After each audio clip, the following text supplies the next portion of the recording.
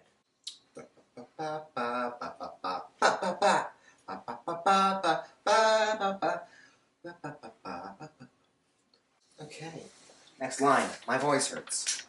Dope, dope, dope, dope, dope, dope. Keep it frosty. Please have the assurance of the Lupo of Mexico's. Please have the assurance that the Lupo.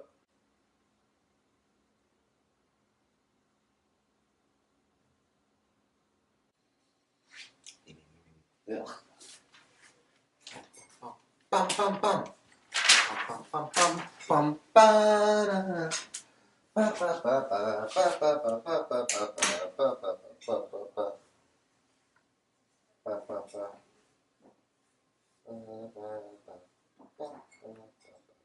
Thank you for tuning in. This has got me all my sanity. Good night.